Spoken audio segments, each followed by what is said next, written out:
Hi everyone, welcome back to my channel biostudy. Guys, कैसे हैं आप लोग? आई होप आप लोग सब अच्छे हैं। आज हम लोग करने वाले हैं एनसीईआरटी के questions of chapter number 3 that is metals and non metals. ठीक है, ये चैप्टर अभी रिसेंटली हम लोगों ने कंप्लीट किया है। आज इसके एनसीईआरटी क्वेश्चंस हम लोग करने वाले हैं। ठीक है, और ये क्वेश्चंस हम लोग करेंगे रिड्यूस्ड सिलेबस के अकॉर्डिंग। ठीक है, पेज नंबर 49 के ऑनवर्ड्स जितने भी आपके क्वेश्चंस हैं, जितने भी आपके टॉपिक्स दिए गए हैं, जैसे कि एक्सट्रैक्शन ऑफ मेटल और ये सब का टॉपिक आप लोगों को नहीं करना है और इससे रिलेटेड क्वेश्चंस भी आप लोगों को नहीं करने हैं।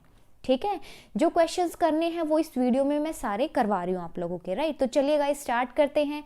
क्वेश्चन नंबर 1 पेज नंबर 40 पे है। पहले अच्छे से क्वेश्चन को समझना है, उसके बाद में आंसर को देखना है। राइट, अच्छे से समझिए आप लोग। जितना भी आप लोगों को डाउट्स है, कुछ भी है, आप लोग कमेंट बॉक्स में लिखिए, उसका मैं जब भी मुझे टाइम लगेगा मैं रिप्लाई दूंगी। तो चलिए स्टार्ट करते हैं। Give an example of a metal which is, यहाँ पे दिए गए हैं it is a liquid at room temperature. वो क्या एक ऐसा मेटल है जो कि लिक्विड होता है रूम टेम्परेचर पे। ठीक है, तो हम इसकी बात करते हैं। जब हम चैप्टर पढ़ रहे थे तब भी हमने देखा था कि मरकरी, इसका सिंबल है Hg। ठीक है, मरकरी क्या है? लिक्विड होता है रूम टेम्परेचर पे, जो कि एक मेटल है। राइट, सेकंड है यहाँ पे can be easily cut with a knife. Easily जिसको नाइफ की हेल्प से काट सके, तो वो है सोडियम। राइट, इसका सिंबल क्या है? Na। थर्ड नंबर पे है it is the best conductor of heat. क्या बेस्ट कंडक्टर ऑफ हीट है? मेटल का नाम आप लोगों को बताना है, तो वो है आपका सिल्वर। ठीक है, वो है आपका सिल्वर, तो इसका हो जाएगा सिंबल Ag। राइट, इसके बाद में है फोर्थ यहाँ पे it is a poor conductor of heat. Poor conductor क्या है हीट का? तो ये है mercury and the lead. Lead का सिंबल क्या है? Pb। मरकरी का है Hg। ठीक है, तो ये थे इसके 4 ऑप्शंस। आप लोगों को इसमें क्या था, आप लोगों को इसमें आगे बताना था, उसका आंसर आप लोगों को लिखना था। ठीक है, सेकंड क्वेश्चन है explain the meanings of malleable and ductile. देखो दोनों वर्ड बिल्कुल अलग अलग हैं, तभी अलग अलग पूछे गए हैं कि मेलेबल का मतलब क्या है, डक्टाइल का मतलब क्या है। तो मेलेबल का मतलब क्या होता है ये अच्छे से समझो, पहले कंफ्यूज नहीं होना। मेलेबल का मतलब ये होता है कि हथौड़े की हेल्प से अगर हम लोग मारें तो थिन शीट्स में कन्वर्ट हो जाते हैं। वो सब्सटेंस जिसको पीटने के बाद थिन शीट्स में कन्वर्ट हो जाएं, उनको मेलेबल बोला जाता है। डेफिनेशन आप लोगों से पूछी जाएगी, आप लोग कैसे लिखेंगे?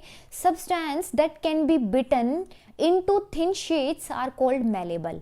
जब इनको हैमर की हेल्प से मारा जाए, बीट किया जाए, मतलब पीटा जाए, तो ये क्या कर देंगे? थिन शीट्स में कन्वर्ट हो जाएंगे। ठीक है, most of the metals are malleable. Most of the metals क्या होते हैं? मेलेबल होते हैं। राइट, अब सेकंड है यहाँ पे डक्टाइल का मतलब क्या होता है? डक्टाइल का मतलब ये होता है कि थिन वायर्स में कन्वर्ट हो सके। ठीक है, substance that can be drawn into thin wires are called ductile. जैसे कि क्या है? गोल्ड।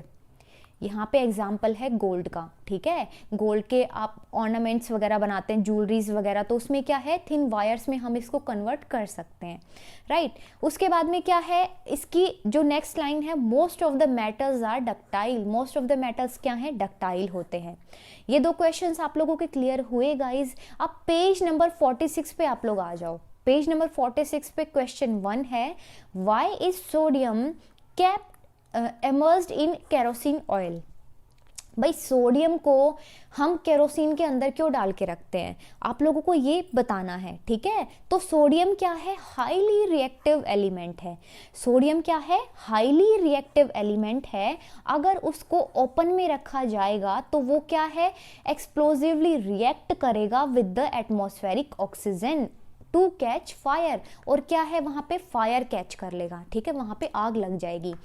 हैंस इसको प्रिवेंट करने के लिए, एक्सीडेंटल डैमेज से बचने के लिए सोडियम को क्या किया जाता है? केरोसिन ऑयल के अंदर रखा जाता है। ठीक है, इसकी एक्सप्लेनेशन एक बार आप फिर से सुनो। देखो सोडियम क्या है? हाईली रिएक्टिव एलिमेंट है। अब हाईली रिएक्टिव एलिमेंट है, उसको अगर एटमॉस्फेरिक ऑक्सीजन मिलेगी तो क्या हो जाएगा? यहाँ पे ये एक्सप्लोजन का काम करेगा, एक्सप्लोजिवली रिएक्ट कर जाएगा और रिएक्ट करने के बाद में क्या है? आग लगने के चांसेस हैं। ठीक है, चांसेस क्या है? यहाँ पे 100% आग लग जाएगी। तो उसके लिए क्या है? उसको केरोसिन के अंदर रखा जाता है। ठीक है, ये था आपका सेकंड क्वेश्चन।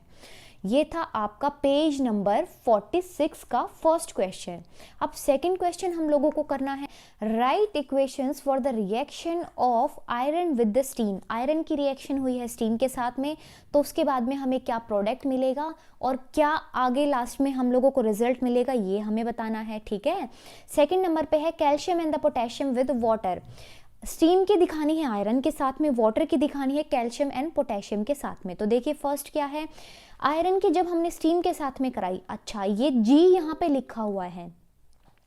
जो भी मेरी वीडियोस को स्टार्टिंग से फॉलो करता है, हर चैप्टर को अच्छे से समझता है, उसको पता है कि जहाँ पे जी दिया गया है वहाँ पे ये स्टीम को शो कर रहा है। ठीक है, अगर लिक्विड होता तो एल होता, जैसे कि नेक्स्ट ऑप्शन में है। अगर जी है तो इसका मतलब क्या है, यहाँ पे स्टीम ली गई है। ठीक है, स्टीम का रिएक्शन बताना है, तो हमें मिला है आयरन ऑक्साइड प्लस में हाइड्रोजन गैस। यहाँ पे आप लोगों को मेन बात ये याद रखनी है कि यहाँ पे हाइड्रोजन गैस इवॉल्व हो रही है।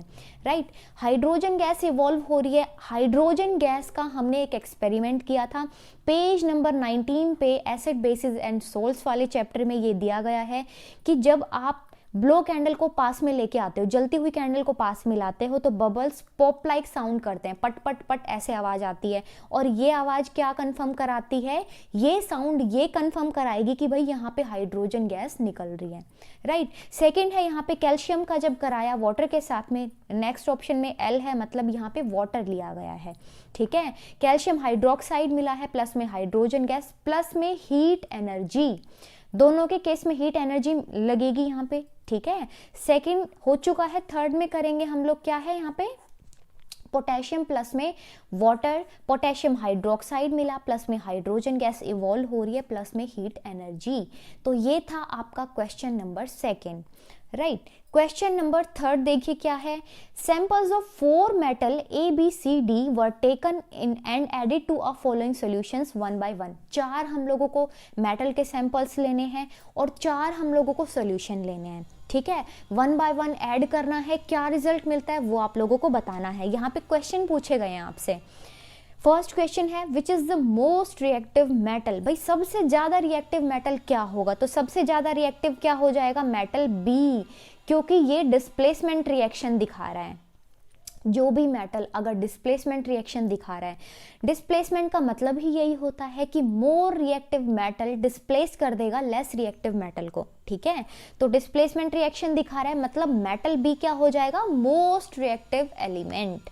Right, question second, question number third का ऑप्शन सेकंड देखो क्या है, what would you observe if B is added to a solution of copper sulphate.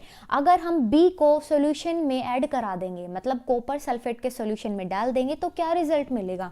भाई बी को उठा के आपने डाल दिया कॉपर सल्फेट में, तो यहाँ पे क्या हो जाएगी, यहाँ पे हो जाएगी डिस्प्लेसमेंट रिएक्शन। तो आप लोग लिख सकते हैं कि यहाँ पे ये डिस्प्लेसमेंट रिएक्शन हो जाएगी, और डिस्प्लेसमेंट रिएक्शन हो जाएगी तो क्या होगा, कॉपर का पहले ब्लू कलर था, अब फेड होके कॉपर का कैसा कलर हो जाएगा, रेड ब्राउन। ठीक है, रेडिश ब्राउन उसका कलर हो जाएगा, क्योंकि वहां पे डिस्प्लेसमेंट रिएक्शन चली है। पहले ब्लू कलर था, ब्लू कलर से क्या हो जाएगा, ब्लू कलर से फेड होके रेडिश ब्राउन चला जाएगा कलर, क्योंकि यहाँ पे डिस्प्लेसमेंट रिएक्शन हुई है। ठीक है, कंफ्यूज नहीं होना इस क्वेश्चन में, थोड़ा सा कंफ्यूजिंग क्वेश्चन है, बट आप लोगों को कंफ्यूज नहीं होना है।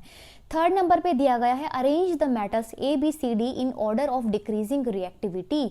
आपको ऐसे ऑर्डर में रिएक्टिविटी के सीरीज में दिखाना है, और कैसा होना चाहिए कि डिक्रीज होती जाए रिएक्टिविटी। ठीक है, तो सबसे पहले क्या है, फर्स्ट ऑप्शन में था कि मोस्ट रिएक्टिव एलिमेंट बताना है, मेटल बताना है, तो बी था, तो सबसे पहले बी आ जाएगा।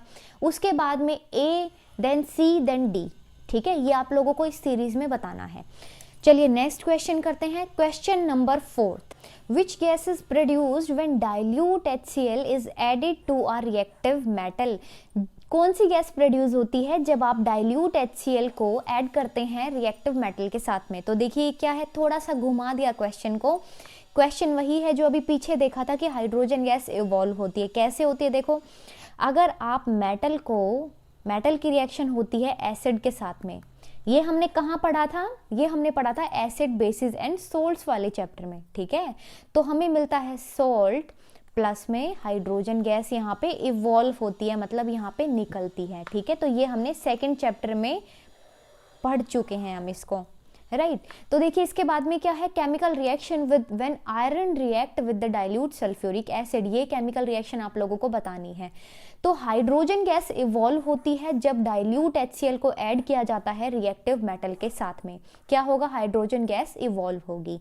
और when iron react with the dilute H2SO4, iron क्या है यहाँ पे, आयरन सेकेंड सल्फेट यहाँ पे बनेगा और यहाँ पे इवोल्यूशन होगी हाइड्रोजन गैस की, ठीक है। हाइड्रोजन गैस यहाँ पे क्या है, इवॉल्व हो जाएगा, राइट। इसके बाद में आप लोगों को रिएक्शन बतानी है। आयरन प्लस में डाइल्यूट सल्फ्यूरिक एसिड क्या मिलेगा, आयरन सल्फेट मिलेगा, प्लस में हाइड्रोजन गैस इवॉल्व होगी। तो ये रिएक्शन आप लोगों को लिख के दिखानी है, right. Question number 5th, what would you observe when zinc is added to a solution of iron sulfate?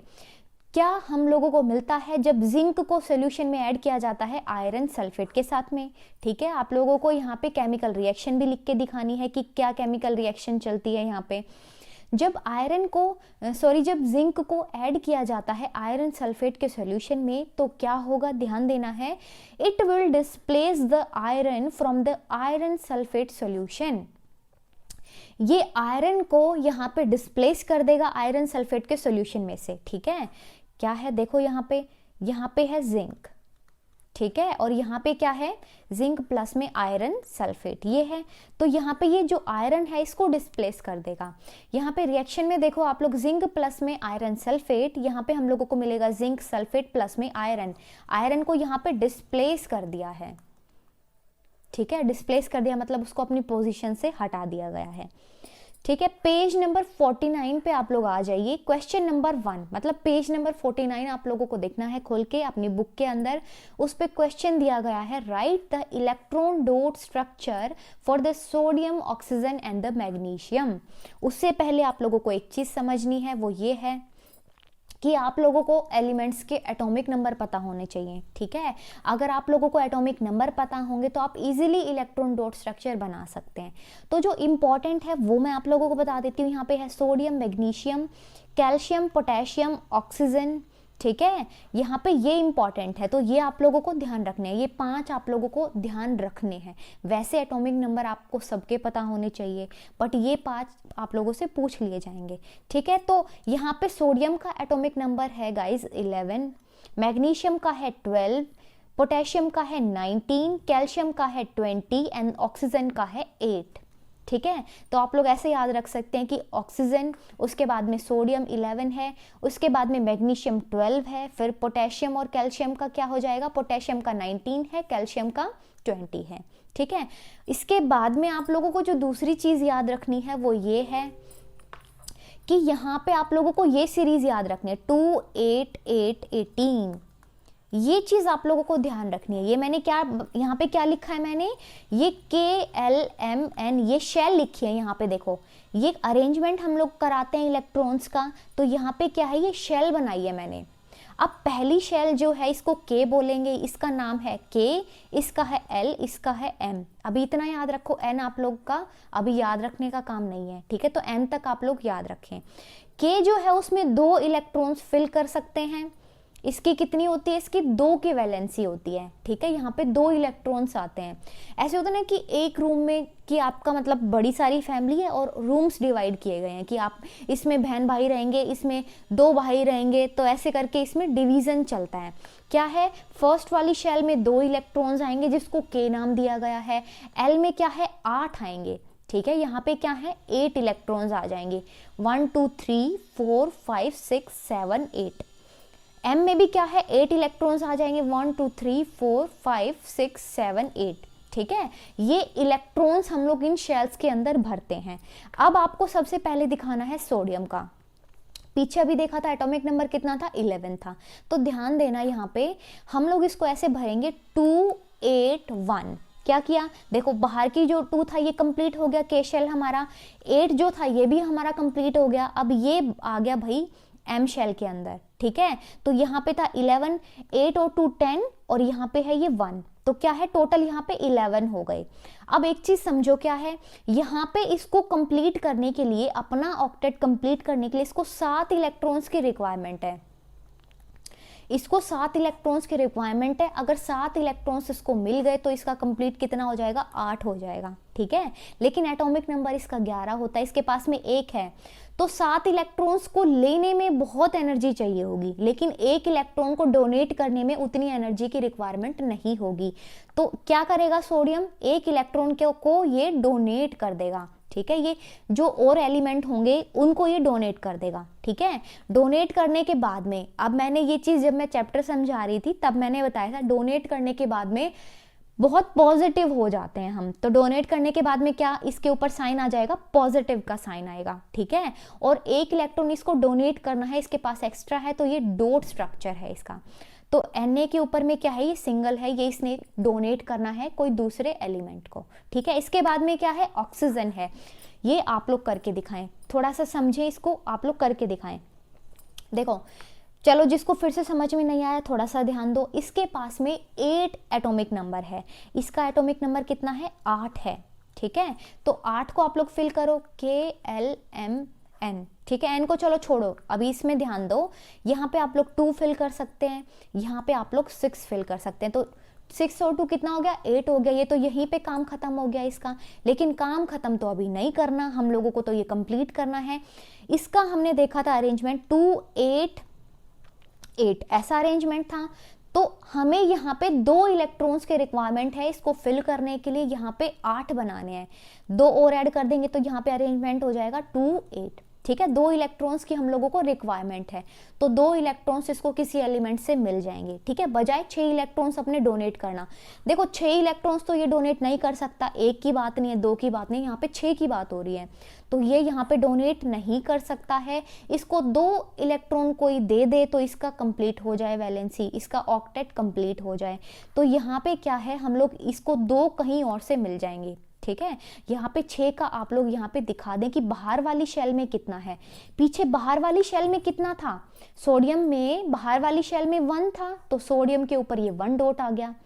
अब यहाँ पे बाहर वाली शेल में 6 है, तो यहाँ पे आप लोग 6 यहाँ पे डॉट्स बना देंगे, तो ये ऑक्सीजन का हो गया है, राइट। मैग्नीशियम का देखते हैं, मैग्नीशियम का एटॉमिक नंबर कितना होता है, एटॉमिक नंबर होता है उसका 12, राइट। अब 12 होगा तो अरेंजमेंट करके दिखाओ, चलो 2 8 8 2 8 8 ऐसा अरेंजमेंट चलता है। इसको यहाँ पे फिल करो आप लोग, तो अरेंजमेंट करेंगे इसका, तो 2 8 10 और फिर बचा कितना 2, तो 2 यहाँ पे लगा देंगे, ठीक है। अब 2 इलेक्ट्रॉन्स हैं इसके पास में, 2 इलेक्ट्रॉन्स को ये डोनेट कर देगा, बजाय कि ये 6 इलेक्ट्रॉन्स कहीं बाहर से ले, नहीं मिल पाएंगे क्योंकि बहुत एनर्जी चाहिए होगी, तो ये बाहर के 2 इलेक्ट्रॉन्स को ये डोनेट कर देगा रेस्पेक्टिव एलिमेंट को, ठीक है। जब भी ये किसी के साथ में बॉन्डिंग बनाएगा तो ये अपने 2 इलेक्ट्रॉन्स को भेज देगा। ये बॉन्डिंग बनाना भी अभी मैं बताती हूँ कैसे बनेगा, ठीक है, फॉर्मेशन कराना। तो बाहर में कितने हैं, 2 हैं, तो मैग्नीशियम के ऊपर ये 2 डॉट लगा देंगे, क्योंकि बाहर में कितने इलेक्ट्रॉन्स प्रेजेंट है ये मैटर करता है। तो यहाँ पे है 2, तो आप लोग Mg के ऊपर में 2 लगा देंगे, ठीक है। और डोनेट करेगा तो यहाँ पे पॉजिटिव का साइन आएगा, ठीक है। कैसे देखो, सेकंड है यहाँ पे, show the formation of the sodium oxide and the magnesium oxide by the transfer of electrons का ट्रांसफर करके दिखाना है। कैसे करना है देखो, सोडियम है, सोडियम का होता है 11, तो अरेंजमेंट करो वापस से 2 8 और यहाँ पे 1 बचता है। ये 1 क्या है, सोडियम का जो बाहर वाली तरफ में इलेक्ट्रॉन्स प्रेजेंट होते हैं वो हम यहाँ पे डॉट लगा देंगे उतने ही, तो सोडियम के ऊपर यहाँ पे 1 1 डॉट आ गया। इसका फॉर्मेशन करना है ऑक्सीजन के साथ में, Na2 है तो यहाँ पे 2 सोडियम लिए हैं, ऑक्सीजन सिंगल है तो यहाँ पे सिंगल ऑक्सीजन लिया है। ऑक्सीजन का ऊपर से कॉपी करो, क्या है 2 6 है, बाहर वाली में कितने हैं 6 प्रेजेंट है, तो कितने यहाँ पे क्रॉस लगाएंगे हम लोग, 6 क्रॉस लगाएंगे, ठीक है। 1 2 3 4 यहाँ पे ये क्रॉस देखो, 1 2 3 4 5 6, राइट। 2 यहाँ से इसको मिल जाएंगे, 2 यहाँ से इसको मिल जाएंगे, तो इसके 8 पूरे कंप्लीट हो गए हैं, ठीक है। इसको यहाँ पे डोनेट किया है इसने, तो यहाँ पे पॉजिटिव साइन है। एन ने यहाँ पे 2 थे तो बाहर में ब्रैकेट के बाहर में 2 लगा दिया है। ऑक्सीजन को 2 कंप्लीट हो गए हैं, 2 इसको मिल गए हैं तो इसके 8 कंप्लीट हो गए हैं। देखो, जो भी डोनेट करेगा उसको पॉजिटिव साइन हम लोग दे देंगे, और जो एक्सेप्ट करेगा उसको हम लोग नेगेटिव साइन दे देंगे, ठीक है। जिसने भी एक्सेप्ट किया वो नेगेटिव बन गया, जिसने डोनेट किया उसकी तो बड़ी पॉजिटिव सा, उसका तो एक बना हुआ है कि हाँ भाई ये बहुत पॉजिटिव है, इसने डोनेट किया है। लेने वाला क्या हो गया, लेने वाला हो गया नेगेटिव, तो ऑक्सीजन क्या है, नेगेटिव हो जाएगा, ठीक है। और 2 इसको मिले हैं बाहर से तो 2 नेगेटिव, 2 माइनस, राइट। ये था किसका, सोडियम ऑक्साइड का। ऐसे ही मैग्नीशियम ऑक्साइड का देखो क्या है, मैग्नीशियम के बाहर में कितना था, 2 था। मैग्नीशियम के बाहर में हमने 2 डॉट्स लगा दिए। ऑक्सीजन के पास में कितने थे, बाहर में 6 थे, तो 1 2 3 4 5 6, राइट। इसकी फॉर्मेशन हम लोगों ने करवा दी, कंप्लीट हो गया। इसके यहाँ पे 2 इसको मिल गए तो MgO, मैग्नीशियम ऑक्साइड। तो ये था आपका इंपॉर्टेंट क्वेश्चन। ऐसा क्वेश्चन आप लोगों से पूछा जाएगा, आप लोगों को ध्यान रखना है। थर्ड यहाँ पे है, what are the ions present in these compounds. इन कंपाउंड्स में क्या आयंस प्रेजेंट है, the ions present in sodium oxide are Na positive and O2 negative. और पॉजिटिव नेगेटिव कैसे आया, सबको समझ में आया। ये पॉजिटिव नेगेटिव आयंस है इसके अंदर। और मैग्नीशियम में क्या है, Mg2 पॉजिटिव, क्योंकि इसने 2 अपने डोनेट किए हैं, ठीक है। ऑक्सीजन ने क्या है, ऑक्सीजन ने एक्सेप्ट कर लिए तो वो क्या हो जाएगा, वो हो जाएगा नेगेटिव, और ये हो जाएगा पॉजिटिव नेगेटिव, ठीक है। तो यहाँ पे क्या है, Mg2 पॉजिटिव और O2 negative ions, right. Next question की ओर बढ़ते हैं। क्वेश्चन नंबर 2 देखो क्या है, why do ionic compounds have high melting points. Ionic compounds का हाई मेल्टिंग पॉइंट क्यों होता है, तो आयोनिक कंपाउंड्स जो है उनके पास में strong electrostatic force of attraction होता है। आयंस का positive negative, positive attracts negative, ठीक है। आपस में इनका फोर्स ऑफ अट्रैक्शन कैसा होगा, बहुत स्ट्रॉन्ग होगा, ठीक है। इसीलिए इनको मेल्ट कर पाना बहुत मुश्किल है, मतलब इनका मेल्टिंग पॉइंट इसीलिए हाई है। मेल्टिंग पॉइंट से आप लोग क्या समझते हैं, देखो कोई भी सॉलिड है, जैसे कि आइस क्यूब। आइस क्यूब क्या है, सॉलिड होती है, बर्फ का टुकड़ा। अगर आप लोग उसको हीट करेंगे तो वो पानी बन जाएगा। अब उसको हीट करने के लिए कितना टेम्परेचर चाहिए होगा, वो उसका मेल्टिंग पॉइंट हो जाएगा, ठीक है। ऐसे ही अगर सॉलिड्स को क्या करना है, उसको मेल्ट करना है, तो मेल्टिंग पॉइंट उनका हाई होगा, क्योंकि वहां पे strong electrostatic force of attraction होगी आयंस के बीच में, ठीक है। उनको ब्रेक करने के लिए क्या है, lot of energy required to overcome these forces. बहुत सारी एनर्जी चाहिए उन बॉन्ड्स को, उस अट्रैक्शन को ब्रेक करने के लिए, ठीक है। ये था क्वेश्चन नंबर 2। अब क्वेश्चन नंबर 1 है आप लोगों का, इन टेक्स्ट क्वेश्चंस ही अभी चल रहे हैं आप लोगों के, एक्सरसाइज क्वेश्चंस नहीं छेड़े हमने, अभी करेंगे हम लोग, ठीक है। इसमें है, metallic oxide of zinc, magnesium and copper were heated in the following metals. तो क्या है यहाँ पे, मेटल, जिंक, मैग्नीशियम, कॉपर, ये यहाँ पे मेटल्स हैं, और यहाँ पे ये कुछ ऑक्साइड्स दी गई हैं, जैसे कि zinc oxide, magnesium oxide, copper oxide. In which case you find the displacement reaction taking place. तो डिस्प्लेसमेंट रिएक्शन कहाँ चलती है, जब मोर पावरफुल, यहाँ पे जब मोर पावरफुल क्या करा देगा, लेस पावरफुल को डिस्प्लेस करा देगा। ये यहाँ पे मोर पावरफुल है और ये लेस पावरफुल है, ठीक है। ये लेस रिएक्टिव है, लेस रिएक्टिव, ठीक है। ये क्या है, मोर रिएक्टिव है। अब मोर रिएक्टिव क्या करा देगा, इसको डिस्प्लेस करा देगा, तो वहां पे डिस्प्लेसमेंट रिएक्शन चलती है, ठीक है। अब more reactive metal can displace a less reactive metal from it oxide. अपनी ऑक्साइड से क्या कर देंगे, वो उसको डिस्प्लेस करा देंगे। But out of zinc, magnesium and copper metals, magnesium is the most reactive. यहाँ पे मैग्नीशियम क्या है, मोस्ट पावरफुल है, ठीक है। ये क्या है, मोस्ट पावरफुल है। जिंक जो है लेस रिएक्टिव है, whereas copper is the least reactive. Copper क्या है, सबसे कम रिएक्टिव है। ये थोड़ा सा बीच का है कि ठीक है, इन दोनों, इससे ज्यादा रिएक्टिव है लेकिन इससे कम रिएक्टिव है ये जिंक का, राइट। डिस्प्लेसमेंट रिएक्शन किस केसेस में चली, तो डिस्प्लेसमेंट रिएक्शन चली मैग्नीशियम के केस में, क्योंकि इसने डिस्प्लेस कर दिया है, ठीक है। फिर उसके बाद में यहाँ पे चली है जिंक के केस में, क्योंकि कॉपर क्या है, कॉपर क्या है, लीस्ट रिएक्टिव है,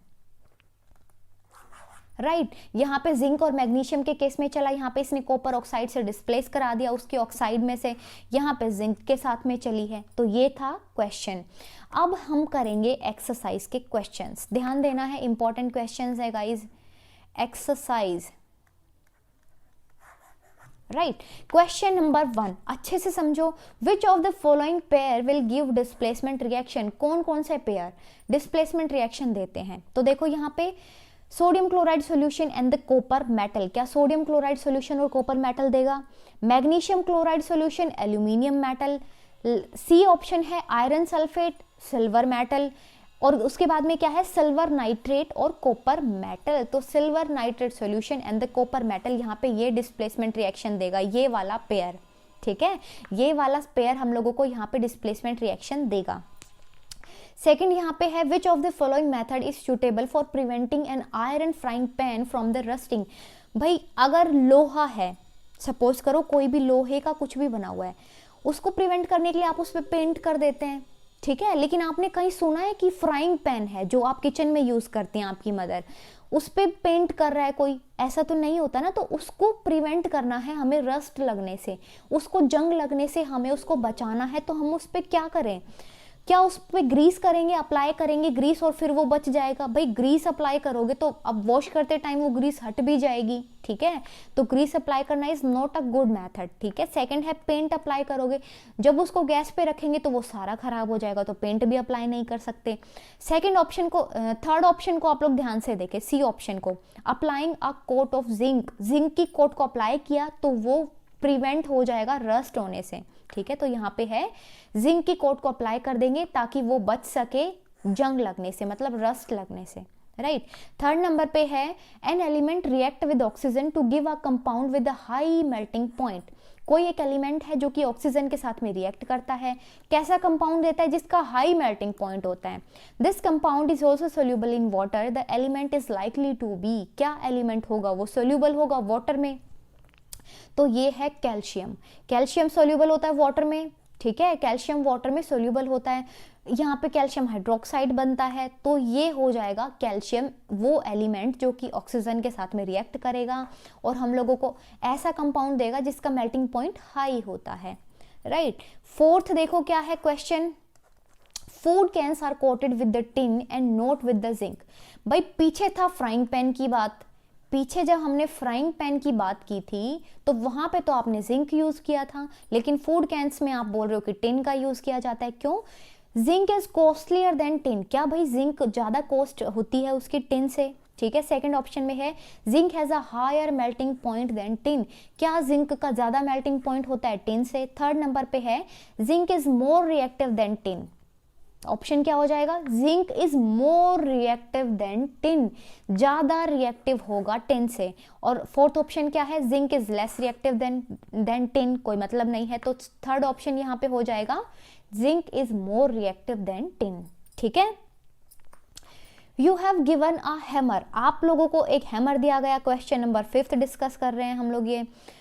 a battery, a bulb, a wire and a switch, आप लोगों को ये 4-5 चीजें दे दी, एक हथौड़ा दे दिया, एक बैटरी दे दी, एक बल्ब दे दिया, एक वायर दे दिया, एक स्विच दे दिया। तो देखो how could you use them to distinguish samples of metals and non metals, कैसे आप लोग इनको यूज करेंगे और डिफरेंस पता लगाएंगे कि मेटल्स और नॉन मेटल्स के बीच में क्या क्या डिफरेंस होता है।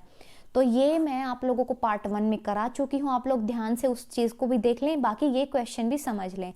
क्या है, फर्स्ट पहले पार्ट समझो, with the help of hammer. भाई हैमर की हेल्प से तो बहुत हम लोगों को ऐसा पता लगा सकते हैं कि मेटल है या नॉन मेटल है। तो बताओ कैसे पता लगाओगे, हैमर से आप उसकी पिटाई करोगे, ठीक है, हैमर से आप उसको मारोगे, अगर थिन शीट्स में कन्वर्ट होता है तो मेलेबल है, मेलेबल है तो वो मेटल है, ठीक है।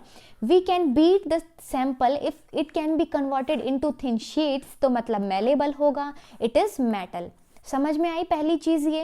If can not be converted into thin sheets मतलब क्या है, वो नॉन मेटल है, पहला पॉइंट क्लियर हुआ। Similarly we can use the battery, battery को यूज करेंगे, बल्ब को यूज करेंगे, वायर को यूज करेंगे, स्विच को यूज करेंगे, एक छोटा सा हम लोग सर्किट बना लेंगे पूरा, ठीक है। और क्या करेंगे, if the sample conducts electricity, भाई अगर सैंपल ने क्या यूज किया, आपने वायर किया, स्विच किया, बल्ब किया, बैटरी, सारा एक सर्किट तैयार कर लिया, अगर वो इलेक्ट्रिसिटी को कंडक्ट कराता है तो क्या हो जाएगा, it is a metal. Electricity conduct हुई मतलब वो मेटल है, अदरवाइज अ नॉन मेटल। तो ऐसे आपने सारी चीजों को यूज किया और मेटल्स और नॉन मेटल्स के बीच में डिफरेंशिएट किया, ठीक है। सेकंड था यहाँ पे assess the usefulness of these test in distinguishing between the metals and non metals. The above tests are useful in distinguishing metals and non-metals as these are based on the physical properties. No chemical reactions are involved in these tests. भाई ये तो सारी physical properties की बात चल रही थी, ठीक है, कोई केमिकल रिएक्शंस तो यहाँ पे इन्वॉल्व नहीं किया गया था, तो आपने अच्छे से पता लगा लिया ये. राइट, नेक्स्ट क्वेश्चन है question number 6, that is what are amphoteric oxide. Give two examples of amphoteric oxide. देखो क्या है, those oxide that behaves as both acidic और basic, वो ऑक्साइड जो कि दोनों की तरह काम कर लेती है, एसिडिक भी और बेसिक भी, तो उसका क्या हो जाता है, फिर वो एम्फोटेरिक ऑक्साइड्स हो जाती हैं. ठीक है, एम्फो का मतलब क्या है, एम्फोटेरिक का मतलब होता है बोथ काइंड, मतलब दोनों तरह से. बोथ काइंड में एसिडिक और बेसिक दोनों आ गए. जैसे कि यहाँ पे एल्यूमिनियम ऑक्साइड, जिंक ऑक्साइड, ये क्या है, ये एम्फोटेरिक ऑक्साइड में आता है. इंपॉर्टेंट क्वेश्चन है, आप लोगों को अच्छे से याद रखना है इसको. एम्फो का मतलब होता है बोथ, ठीक है, एम्फोटेरिक का मतलब होता है दोनों तरह के, एसिडिक भी और बेसिक भी. एग्जाम्पल खासकर लिखना है, एल्यूमिनियम ऑक्साइड और zinc oxide. Right, question number 7 की ओर बढ़ते हैं. Name two metals which will displace hydrogen from the dilute acid when two metals which will not. दो मेटल्स हैं, कौन सा यहाँ पे डिस्प्लेस कर देगा, कौन सा नहीं कर पाएगा. तो iron and aluminium will displace hydrogen from the dilute acid. Iron और एल्यूमिनियम क्या कर देंगे, डिस्प्लेस करा देंगे हाइड्रोजन, किससे, डाइल्यूट एसिड से. As they are more reactive than hydrogen, hydrogen से ज्यादा रिएक्टिव है आयरन एंड द एल्यूमिनियम. तो 3 चीजें याद रखनी है, आयरन, एल्यूमिनियम और क्या है, हाइड्रोजन. ठीक है, ये क्या है, ये ज्यादा रिएक्टिव है और ये बेचारा कम रिएक्टिव है, तो ये डिस्प्लेस करा देंगे. ठीक है, मरकरी एंड कॉपर के not displace hydrogen from the dilute acids. Mercury और कॉपर क्या है, नहीं करा पाएंगे डिस्प्लेस डाइल्यूट एसिड्स में से, as they are less reactive than hydrogen, hydrogen से कम रिएक्टिव हैं. ठीक है, वापस से समझना है ये क्वेश्चन आप लोगों को. तो देखो यहाँ पे 2 मेटल्स आप लोगों को बताने हैं और 2 ऐसे मेटल्स बताने हैं जो डिस्प्लेस नहीं होते. तो जो होते हैं उसमें आयरन और क्या लिख देंगे, एल्यूमिनियम लिख देंगे. जो नहीं होते उसमें मरकरी और कॉपर लिख देंगे आप लोग. ठीक है, क्वेश्चन नंबर 9. भाई क्वेश्चन नंबर 8 हम लोगों ने नहीं किया है.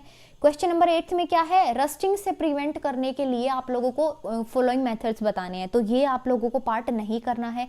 8th क्वेश्चन आप लोगों को नहीं करना है. राइट, क्वेश्चन नंबर 9 में है, Pratyush took sulphur powder on a spatula. अगर स्पैटुला पे प्रत्युष ने पाउडर लिया, सल्फर पाउडर लिया, उसको हीट किया, ठीक है, और ही कलेक्टेड द गैस, उस गैस को जो उसमें से निकली है उसको उसने क्या करा दिया, कलेक्ट कर लिया. Evolve by inverting a test tube over it. अब बताना है what will be the action of gas. Action क्या होगा गैस का, फर्स्ट है dry litmus paper, dry litmus paper पे, और सेकंड क्या है, मॉइस्ट लिटमस पेपर. फर्स्ट है यहाँ पे there will be no action, यहाँ पे कोई एक्शन नहीं होगा ड्राई लिटमस पेपर पे. वापस से समझना है आप लोगों को. देखो प्रत्युष ने क्या किया, स्पैटुला लिया, स्पैटुला में उसने क्या डाला, यहाँ पे डाला है सल्फर पाउडर, ये सल्फर पाउडर है. अब इसको उसने हीट कर दिया. ठीक है, हीट करने के बाद में जो गैस निकली है उसको टेस्ट ट्यूब में कलेक्ट कर लिया. अब इस टेस्ट ट्यूब में बताना है कि यहाँ पे ड्राई लिटमस पेपर पे और मॉइस्ट पे क्या यहाँ पे एक्शन होगा गैस का. तो यहाँ पे कोई एक्शन नहीं होगा ड्राई लिटमस पेपर पे. सेकंड है the colour of the litmus paper will turn red. यहाँ पे लिटमस पेपर का कलर क्या है, रेड हो जाएगा. It is a non metal, और ये क्या शो करेगा कि ये एक नॉन मेटल है. Then the oxides of non metal are acidic in nature. वापस से समझना है. तो देखो क्या है यहाँ पे, ऑक्साइड्स जो होती है नॉन मेटल की वो एसिडिक होती है नेचर में. ठीक है, नॉन मेटल की एसिडिक हो जाएगी तो वो क्या है, उसको रेड में कन्वर्ट कर देंगे, लिटमस पेपर को रेड में कन्वर्ट कर देंगे. ब्लू लिटमस टू रेड क्या है, एसिडिक नेचर को शो करता है. राइट, ये था आप लोगों का क्वेश्चन नंबर 9. सल्फर प्लस में O2 क्या है, सल्फर डाइऑक्साइड. ये सल्फर डाइऑक्साइड गैस वहां पे निकली थी. ठीक है, सेकंड सेकंड नहीं है, यहाँ पे 11th क्वेश्चन पे हम लोग पहुंच गए हैं। What type of oxides are formed when non metal combined with oxygen. भाई क्या किस टाइप की ऑक्साइड्स बनती है जब फॉर्म किया जाता है नॉन मेटल को ऑक्सीजन के साथ में। तो देखो जब नॉन मेटल कंबाइन किया जाता है ऑक्सीजन के साथ में, देन न्यूट्रल और acidic oxides are formed. Neutral या तो न्यूट्रल होगी या फिर एसिडिक ऑक्साइड होगी, ठीक है। एसिडिक ऑक्साइड के केसेस में क्या है, NO2SO2, जबकि न्यूट्रल के केस में क्या है, NO and the CO, nitrous oxide और कार्बन मोनोऑक्साइड। ये था 11th question. Question number 12th है, give reason platinum, gold and silver are used to make jewelleries. Platinum को, सिल्वर को, गोल्ड को ही क्यों यूज किया जाता है ज्वेलरी बनाने के लिए। और बी ऑप्शन में है, sodium, potassium and lithium are stored under oil. Oil में क्यों स्टोर किया जाता है, तो पहले फर्स्ट समझो क्या है। Platinum, gold and silver are used to make jewelleries because they are very lustrous. भाई बहुत शाइनिंग होती है, ठीक है। ये एलिमेंट्स क्या है, बहुत शाइन करते हैं, लस्ट्रस होते हैं। Also they have very less reactive and do not corrode easily. ऐसा होता है ना, जो भी ज्वेलरी होती है वो जल्दी से खराब नहीं होती है क्योंकि वो लेस रिएक्टिव होती है। आपकी मम्मी ने गोल्ड का कुछ भी कहीं से आइटम लिया, ऐसा तो नहीं वो करोड़ होने लग जाएगा, मतलब वो बहुत जल्दी लिया है और वो बहुत ही जल्दी खराब हो गया। थोड़ी सी शाइन कम हो सकती है लेकिन वो खराब नहीं होगा, ठीक है। तो ये क्या है, कम रिएक्टिव होते हैं और ये खराब नहीं होते हैं जल्दी से। बी में है, सोडियम, पोटेशियम एंड लिथियम। इनको ऑयल के अंदर क्यों रखा जाता है, क्योंकि सोडियम, पोटेशियम और लिथियम क्या है, वेरी रिएक्टिव मेटल होते हैं और ये रिएक्ट करते हैं विग्रसली विद द एयर। मतलब जो एयर प्रेजेंट है, जो ऑक्सीजन प्रेजेंट है एटमॉस्फेरिक के अंदर, एटमॉस्फेरिक ऑक्सीजन के कांटेक्ट में आएंगे तो ये रिएक्ट करेंगे vigorously. As well as water के कांटेक्ट में आएंगे तो भी सेम यही चीज होगी। Therefore they are kept immersed in kerosene oil. तब इसीलिए इनको केरोसिन ऑयल में रखा जाता है ताकि हम बचा सके in contact with air and moisture. बहुत इंपॉर्टेंट है गाइस ये। सोडियम, पोटेशियम, लिथियम को ऑयल के अंदर रखा जाता है क्योंकि अगर इसको ऑयल में नहीं रखेंगे, ओपनली रख देंगे तो एयर और मॉइस्चर के कांटेक्ट में आके ये क्या करेगा, विग्रसली रिएक्ट करेगा। इससे बचाने के लिए हम लोग इसको केरोसिन ऑयल में रख देते हैं, ठीक है। सी यहाँ पे है, सी पहले आप क्वेश्चन समझो क्या है सी का। सी ऑप्शन में है, देखो, aluminium are highly reactive metal yet it is used to make utensils for cooking. Aluminium तो बहुत हाईली रिएक्टिव होता है लेकिन फिर भी उसको यूटेंसिल्स बनाते हैं, बर्तन बनाते हैं जब हम खाना वाना उसमें पकाते भी हैं, ठीक है। तो देखो क्या है इसमें, सी ऑप्शन में। सी ऑप्शन में है, एल्यूमिनियम रिएक्ट करता है with oxygen present in air. मतलब ये ऑक्सीजन के साथ में रिएक्ट करेगा और एक ऑक्साइड की लेयर बना देगा जिसको एल्यूमिनियम ऑक्साइड बोलते हैं, ठीक है। एल्यूमिनियम ऑक्साइड की इसने क्या बना दी, इसने बना दी है लेयर की लेयर इसने तैयार कर ली है जब ये कांटेक्ट में आया एयर के, right. This oxide layer is very stable and prevent further reaction of aluminium. ये आगे रिएक्शन होने से इसको बचा देगा क्योंकि यहाँ पे ये कोट है, बाहर में ये प्रोटेक्टिव कोट बन गई है, अब ये इसको आगे रिएक्शन होने से बचा देगी। It is light in weight होता है and a good conductor of heat. Heat का गुड कंडक्टर होता है तो क्या है, इसको कुकिंग में अच्छे से हम लोग यूज कर सकते हैं।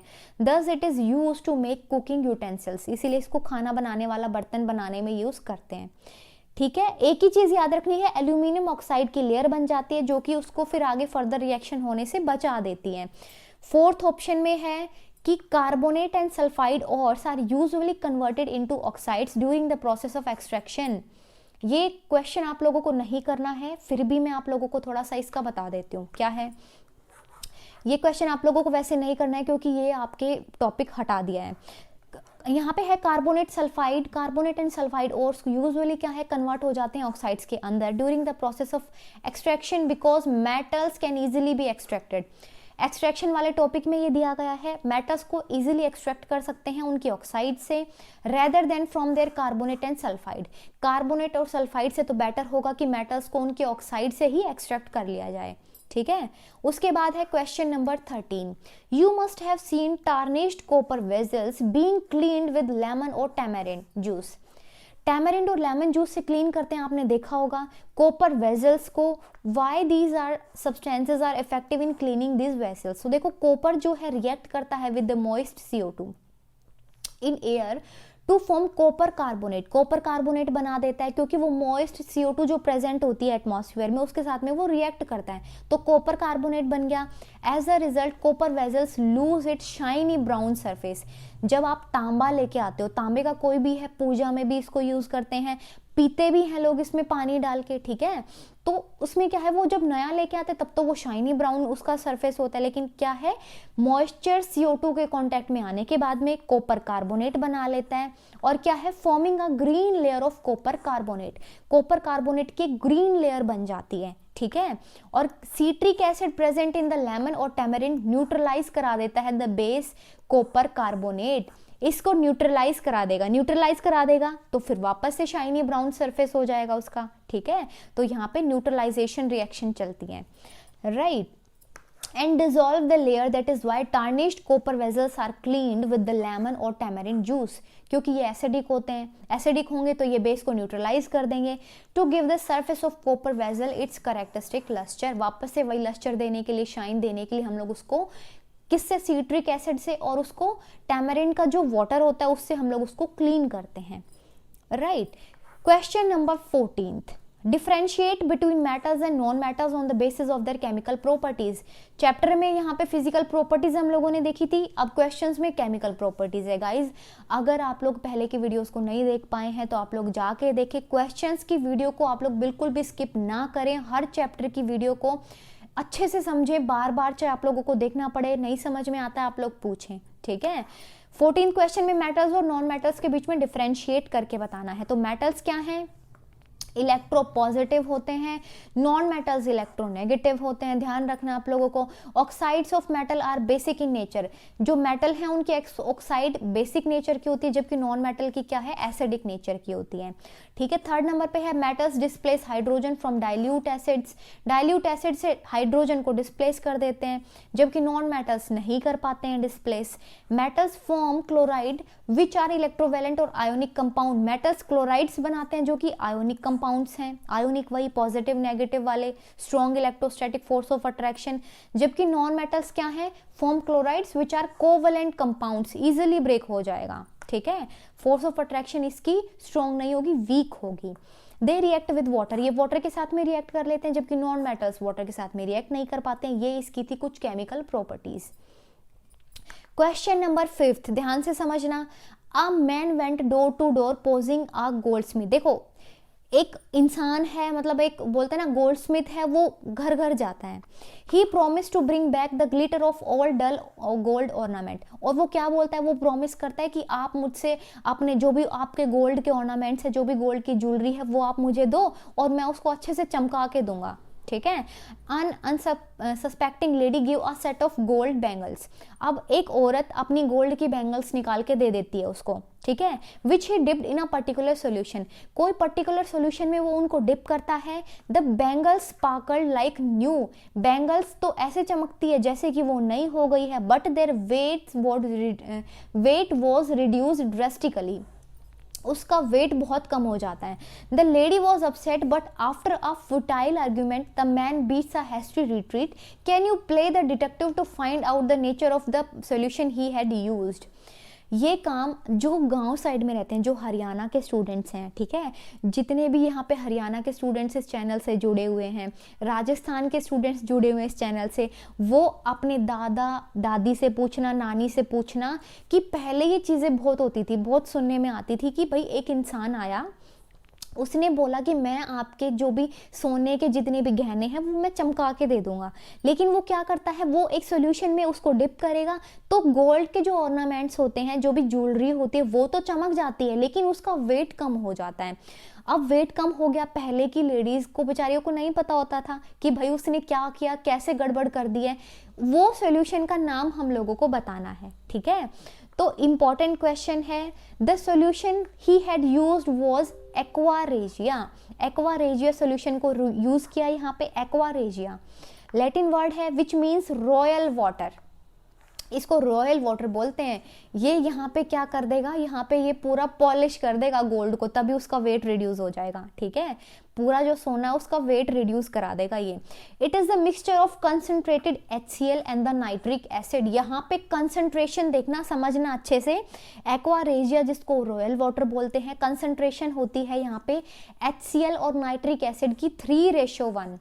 बहुत इंपॉर्टेंट है गाइस, 1 मार्क्स के क्वेश्चन में भी पूछ सकते हैं, 2 मार्क्स के में भी पूछा जा सकता है, आप लोगों को ध्यान रखना है। HCl एंड नाइट्रिक एसिड का रेशो चलता है यहाँ पे 3:1। It is capable of dissolving metals like gold and platinum. ये गोल्ड और प्लेटिनम जो मेटल्स हैं उनको डिजोल्व करने रखने की कैपेबिलिटी रखता है। डिजोल्व करने की कैपेबिलिटी इसके अंदर होती है इस सॉल्यूशन के अंदर, जिसको एक्वा रेजिया बोला गया है, जिसको रॉयल वाटर के नाम से भी जाना जाता है, right. HCl and the nitric acid का कितना रेशो है, 3:1, राइट। क्वेश्चन नंबर 16 क्या है, give reasons why copper is used to make hot water tanks. Copper को यूज क्यों किया जाता है हॉट वाटर टैंक्स बनाने के लिए, स्टील को क्यों नहीं यूज करते, N alloy of iron. Steel क्या है, एलॉय है एक आयरन का, ठीक है। तो 16 आंसर यहाँ पे देखो 16 का, copper does not react with cold water. भाई सबसे इंपॉर्टेंट बात तो यहाँ पे ये है कि कॉपर जो है ठंडे पानी के साथ में रिएक्ट ही नहीं करता है। तो 1 मार्क्स का क्वेश्चन बन गया कि कॉपर रिएक्ट करेगा कोल्ड वाटर के साथ में, हॉट वाटर के साथ में, स्टीम के साथ में। तो ऑप्शन आएगा बी और सी, हॉट वाटर के साथ में भी कर सकता है, स्टीम के साथ में भी कर सकता है। तो कॉपर रिएक्ट नहीं करता कोल्ड वाटर के साथ में, ये क्लियर हुआ। हॉट वाटर और स्टीम वाटर, आयरन जो है रिएक्ट करता है स्टीम के साथ में। अब आयरन का पूछा है, आयरन कैसे करेगा, रिएक्ट करा देगा स्टीम के साथ में। If the hot water tanks are made of steel, देखो अगर स्टील से बनाए जाएं, जो कि एक एलॉय होता है आयरन का, the iron would react vigorously with the steam from the hot water. गर्म पानी से वो जो है विगरसली रिएक्ट करेगा, तो यहाँ पे आयरन प्लस में वाटर, आयरन ऑक्साइड बना देगा, प्लस में वाटर बना देगा। यहाँ पे क्या करना है, हम लोगों को ये चीज़ नहीं करवानी है, हम लोगों को वहाँ पे रिएक्शन तो करवानी ही नहीं है, हम लोग उसको न्यूट्रल रखना चाहते हैं, तभी इसलिए कॉपर को यूज़ किया जाता है हॉट वाटर टैंक्स बनाने के लिए, ठीक है। This is why copper is use to make the hot water tanks and not the steel. इसीलिए स्टील को यूज नहीं किया जाता, कॉपर को ही यूज किया जाता है, राइट। यहाँ पे ये क्वेश्चंस आप लोगों के कंप्लीट होते हैं गाइज। फिर मिलेंगे नई वीडियो के साथ में, till then bye bye, take care. इसके बाद हम लोग नया चैप्टर स्टार्ट करेंगे, ठीक है। तो चलिए नेक्स्ट वीडियो में मिलते हैं, बाय।